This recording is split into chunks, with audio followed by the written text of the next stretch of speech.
فکر اسلام کے بعض لوگوں کو پیش آیا۔ حضرت ابو طلحہ رضی اللہ تعالیٰ عنہ جو اس جنگ میں شریک تھے خود بیان کرتے ہیں کہ اس حالت میں ہم پر اون کا ایسا غلبہ ہو رہا تھا کہ تلواریں ہاتھ سے چھوٹی پڑتی تھیں۔ اجلی یہ گل کی تھی کہ ایسی صورتحال ہے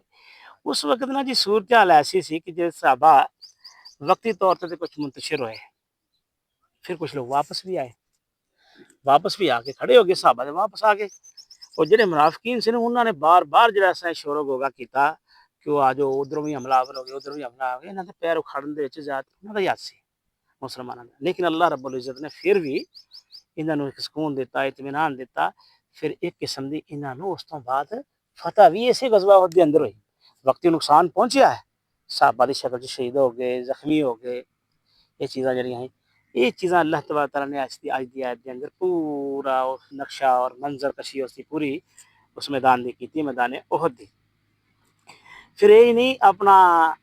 تو دیکھو نبی مہربان صلی اللہ علیہ وآلہ وسلم انہاں دے باقاعدہ حفاظت واسطے کچھ صحابہ نے تے اپنے آپ کو ڈھال بنا لیا سی، جس طرح سے ابو طلحہ رضی اللہ تعالیٰ عنہ کا ذکر ہو رہا ہے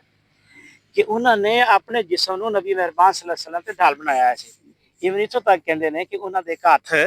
شدید ترین زخمی ہو گیا، بلکہ نکارہ ہو گیا۔